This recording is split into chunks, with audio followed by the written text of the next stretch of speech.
मयम ले लो या एमबीटी ले लो, ये लोग आपस में इतने गलत अल्फाज यूज़ कर रहे तकरीरों में, आपस में एक को एक इतना गलत गैर गलत बता रहे। देखिए साहब, ये एग्जिट पोल है, एक एग्जैक्ट पोल नहीं है। 6 गारंटी स्कीम लेके आए, उसकी वजह से थोड़ा ऐसा अंदाज़ा लग रहा कि टीआरएस थोड़ा पीछे जा रही, कांग्रेस ऊपर जा रही। मुसलमान कर्नाटक में भी मुत्तहिद होकर वोट कांग्रेस को डालने की वजह से कांग्रेस जीती, और यहाँ पर भी ऐसा हो गया कि लोग बोलते टीआरएस को भी बीआरएस को भी जो है सो बीजेपी से मिली हुई टीम है। लोग का ऐसा यकीन है कि बीआरएस भी बीजेपी के साथ मिली हुई है। शऊर ऐसा हो गया, अब कांग्रेस की हुकूमत लाना, 9 साल इन्होंने हुकूमत कर ली है, अब थोड़ा तब्दीली लाना, पब्लिक में भी ऐसा जहन बन गया तब्दीली लाना केटीआर चीफ मिनिस्टर बन जाएंगे। ये लोग में आपसी में भी ये इख्तिलाफात है अभी भी। अगर से कल कांग्रेस गवर्नमेंट आ गई, आप देख लीजिए कल कांग्रेस के गोद में जाके गिर जाती है लोग। आज हमारे साथ मोहम्मद मुकर्रम साहब है, जो हैदराबाद की सियासत पे एक अच्छी पकड़ रखते हैं और यहाँ के सियासी हालात से बहुत अच्छी वाकिफ़ हैं, और साथ ही साथ फ्रूट्स और खजूर के बहुत बड़े ताजिर हैं। आज हम आपसे जानना ये चाह रहे हैं कि हाल ही में जो यहाँ पर तेलंगाना असेंबली की इलेक्शन हुई, पोलिंग हुई थी, उसमें बहुत कम फीसद दर्ज हुआ है। पोलिंग का फीसद जो तनासब था, बहुत कम फीसद दर्ज हुआ है। मुकर्रम साहब से हम जानना चाहते हैं कि इसकी वजह क्या हो सकती है? अस्सलाम वालेकुम, मेरा नाम मोहम्मद मुकर्रम है। मेरा फ्रूट का कारोबार, खजूर का इम्पोर्टर हूँ मैं। ये पुलिंग कम होने की वजह देखिए, इतना स्पीचेस ये लोग दिए ओल्ड सिटी में, रात दिन सियासतदान जो भी है समझे नहीं। जैसा आपके एमआईएम ले लो या एमबीटी ले लो, ये लोग आपस में इतने गलत अल्फाज यूज़ कर रहे तकरीरों में, आपस में एक को एक इतना गलत गैर गलत बता रहे, जो पब्लिक सुनकर पब्लिक के ऊपर नागवार अच्छा नहीं दिखा किसी को इनके बातों पर। ने खास करके मस्जिदों में हाँ भी जी, ऐलान किया कि अब की बार पोलिंग का फीसद बढ़ाओ, घर से बाहर निकल के वोट दो, लेकिन फिर भी लोग बहुत कम वोट दिए। इसकी क्या वजह हो इसकी सकती है? देखिए आप, और एक वजह मैं ये समझता हूँ, जहाँ तक अपने लोगों का सवाल है, गोशामहल डिवीजन में एमआईएम ने कोई कैंडिडेट को नहीं ठहरा कर। आखिरी दिन तक लोग इस बात के ऊपर देखते रहे कि गोशामहल तक किसको ठहरा कर रहे। आखिरी वक्त भी इन्होंने नहीं ठहरा करे, जबकि गोशामहल में 70-75 हजार वोटर मुस्लिम है। क्या वजह है, क्यों नहीं ठहरा करे? ख्वाजा बिलाल भी आज तक आपको बोलता रहा नहीं ठहरा करे, जिसकी वजह से आप देखिए पोलिंग परसेंटेज गोशामहल का सबसे ज़्यादा 54% है, जिसमें ये हुआ कि हर मस्जिद में ये ऐलान हुआ गुस्ताख रसूल के बारे में, अपने को किसी ना किसी एक आदमी को मजबूत करना है उसके अगेंस्ट में।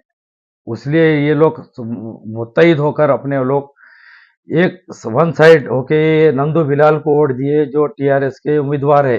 हाल ही में जो तेलंगाना असेंबली के लिए वोटिंग हुई थी, इसके लिए एग्जिट पोल भी जारी हो चुके हैं। इसके बारे में आपका क्या कहना है? देखिए साहब, ये एग्जिट पोल है, एग्जैक्ट पोल नहीं है। अब एग्जैक्ट पोल तो नहीं है ये। अब यहाँ पर बता रहे कांग्रेस का लहर ज़्यादा है, समझे ना। मगर इसको अपन पक्का यकीन नहीं कर सकते जब तक अपने को 3 तारीख के दिन रिजल्ट नहीं आ जा सकता। अब कांग्रेस की लहर तो सब जगह चल रही, कर्नाटक में भी चली, अच्छी ही चली। कर्नाटक में जितनी उम्मीद थी उससे ज़्यादा ही सीट लेके आई कांग्रेस। और आप हिंदुस्तान में सर्वे करके देखिए, जहाँ तक का पहले का रुझान थे, भारत जोड़ो यात्रा जो निकाले राहुल गांधी, उसके बाद से इनमें बहुत तब्दीली आ गई, और इनको भी थोड़ा शौक पैदा हो गया सियासी उस पे। नहीं तो वरना इन्हों तवज्जो नहीं लेते थे कभी भी इलेक्शन में, कहीं ज़्यादा कैंपेनिंग नहीं करने जाते थे। इस साल भाई बहन तेलंगाना में भी बहुत ज़्यादा रैलीज करे, बहुत ज़्यादा लोग को बताए, 6 गारंटी स्कीम लेके आए। उसकी वजह से थोड़ा ऐसा अंदाज़ा लग रहा कि टीआरएस थोड़ा पीछे जा रही, कांग्रेस ऊपर जा रही। मगर इसको अपन 3 तारीख के दिन जब तक नतीजे नहीं आ जाते, इसके ऊपर पूरा तवज्जो अपन 100% करेक्ट है बोल के नहीं बोल सकते। 6 महीने पहले तक तेलंगाना में कांग्रेस नहीं थी, एकदम कैसा बढ़ गया ये जो कांग्रेस का ग्राफ, किस तरह बढ़ा? ये मैं जहाँ तक समझता हूँ, कर्नाटक में जो इलेक्शन हुए कांग्रेस जीत के आई, अच्छे वहाँ के नतायज रहे। हिजाब के ऊपर मेन मसला था मुसलमानों का।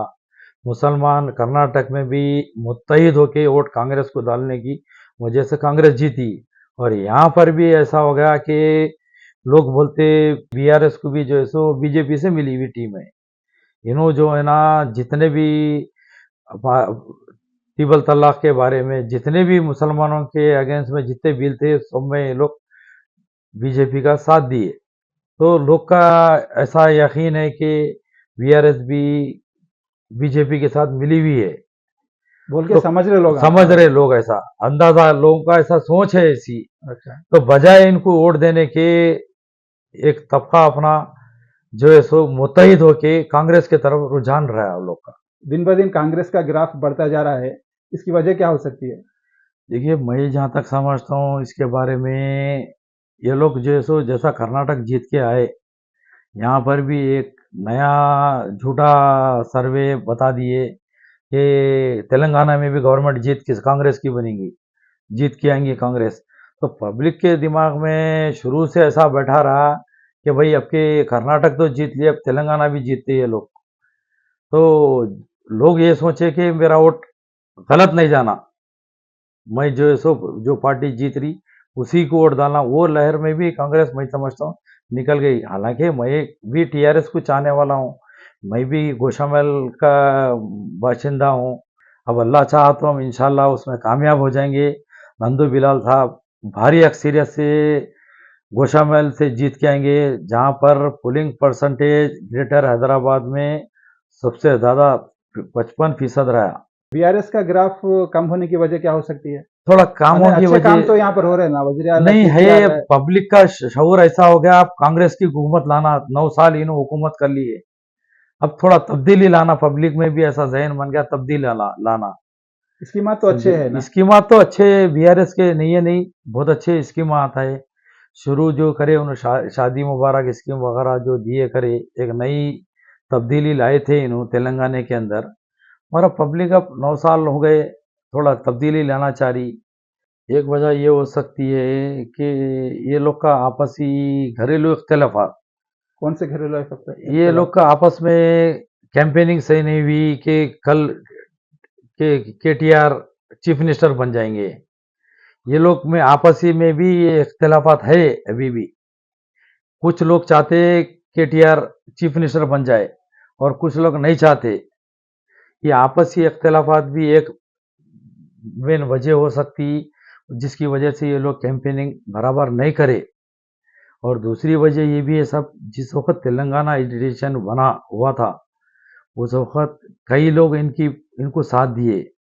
ये बीआरएस हुकूमत उनको नज़रअंदाज कर दी, जिसमें कोडारा राम है, वो भी अच्छा ही काम किए थे। और भी मुख्तलिफ बहुत तंजीम थे, एक हमारे हामिद साहब भी थे, इसमें बहुत बढ़ चढ़ के काम किए थे ये। और ऐसे कई लोग थे, अभी मेरे को तो याद नहीं आ रहा, मगर तेलंगाना गवर्नमेंट ने इनको थोड़ा नज़रअंदाज कर दी। हो सकता वो वोट की शक्ल में अब बदला ले, अच्छा, ऐसा अब भी के ये तब्दीली हो इलेक्शन में सकती ये है। भी देखा गया है कि जो मुस्लिम तंजीमें हैं, मुस्लिम एसोसिएशन है, कुछ एसोसिएशन, कुछ तंजीमें बीआरएस का साथ दिए, कुछ नहीं दिए, मुत्तहिद नहीं हो सके, इसकी क्या वजह हो सकती है? इसकी वजह से अब मुसलमानों के ताल्लुक से इन्होंने ऐसा कोई ज़्यादा काम नहीं किए। जितने वादे किए आप देखिए वादे नहीं निभाए। तेलंगाना असेंबली के लिए इलेक्शन कैंपेन चल रहा था, तो एमआईएम पार्टी ने बीआरएस से दोस्ती कर ली थी और साथ देने का वादा भी किया था और मुफाहमत भी हो चुकी थी। जब के कांग्रेस का पल्ला भारी है, तो फिर अब ये एमआईएम पार्टी किस तरफ जा सकती है? देखिए साहब, इसके बारे में ये है कि एमआईएम के ताल्लुक से जहाँ तक मैं देखते आ रहा हूँ, मरहूम अलहाज सुल्तान सलाहुद्दीन अवैसी साहब जिस वक़्त एनटी रामाराव तेलुगु देशम पहली बार इख्तियार में आई थी, ये लोग जाके उनसे मिल लिए, उनकी तायद किए थे। ना उन्होंने इनके साथ कैंपेनिंग करे थे, ना इलेक्शन में उनका साथ दिए थे, कुछ नहीं। जैसा हुकूमत बनाई तेलुगु देशम गवर्नमेंट उनका साथ दिए। उसके बाद चंद्रबाबू नायडू के साथ भी साथ रहे इन्हों।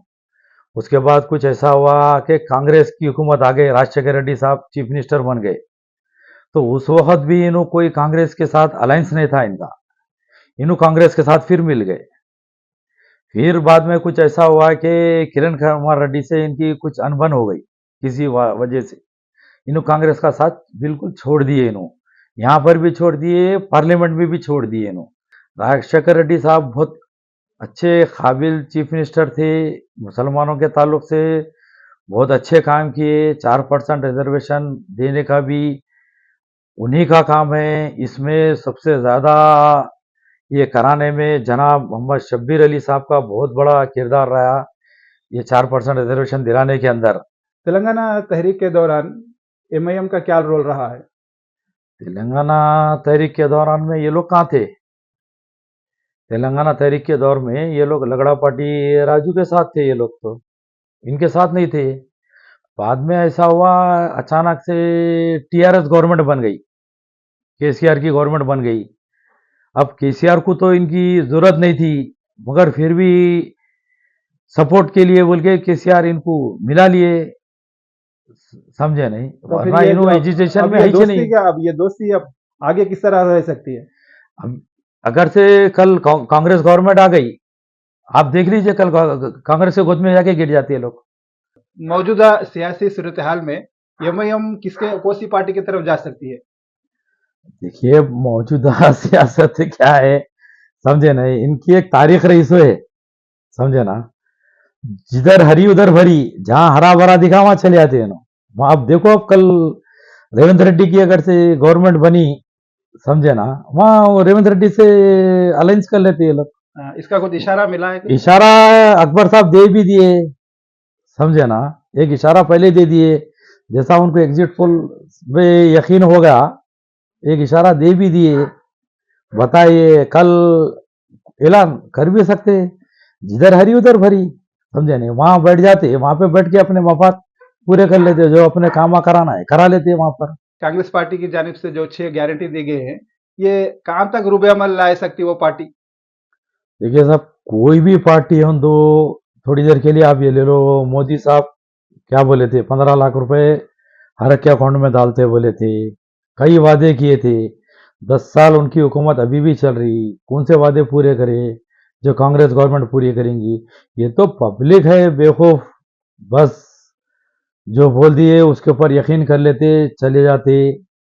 उसमें से अगर से इन्हों अच्छी तरीके से इन्हों चला लिए हुकूमत 5 साल, जितना भी है बगैर किसी फसादात के, वही इनके लिए बहुत बड़ी बात है, समझे ना? अच्छा, जो रोजगार का मसला हल कर सकती है गवर्नमेंट? देखिए रोजगार का मसला तो कोई भी गवर्नमेंट हल नहीं करती, इन्हों क्या कोई भी नहीं हल कर सकते। बेरोजगारी हिंदुस्तान में इतनी ज़्यादा है, समझे नहीं, कोई भी उसको मसला हल नहीं कर सकते उसके लिए। सब वादे करते मगर अमल में कोई भी नहीं आते। वजीर आला केसीआर साहब जो नहीं कर सके, वो चीज़ रेवंत रेड्डी कहाँ से कर सकेंगे? उसके उनके तजुर्बे में इनके तजुर्बे में बहुत फर्क है। अभी इन्हों बनेंगे शायद, अभी वो भी बात पक्का नहीं बोल सकते अपन। 3 तारीख के बाद एक अपन एक सोच सकते हैं ना कि एक नक्शा खींच सकते हैं कि किस तरह की कौन सी गवर्नमेंट बनेगी, भाई किस तरह अभी के हालात रहेंगे? हालात तो अभी कांग्रेस की तरफ बता रहे हैं, देखो उसके नतायज क्या निकलते क्या नहीं। कई बार ऐसा हुआ एग्जिट पोल गलत भी हुआ, अपन इसके ऊपर पूरा 100% नहीं जा सकते, और कई बार ऐसा हुआ सही भी हुआ। कर्नाटक में एग्जिट पोल बताए लोग बराबर हुआ। अब वही लहर चल रही, ऐसी तवक्को पब्लिक रखी हुई है, और इसके ऊपर अपन 100% तो जा नहीं सकते इसके ठीक है ऊपर। जी। ये थे मोहम्मद मुकर्रम साहब, जो हैदराबाद और ख़ासकर तेलंगाना की सियासत नहीं बल्कि ना सिर्फ तेलंगाना की सियासत बल्कि मुल्क की सियासत पर भी एक तबसरा कर सकते हैं, उनको एक अच्छी नॉलेज है। तो अभी हमें ये देखते हैं कि 3 तारीख के बाद क्या होगा। शुक्रिया बहुत-बहुत हमसे बात करने के लिए। शुक्रिया, अल्लाह हाफिज।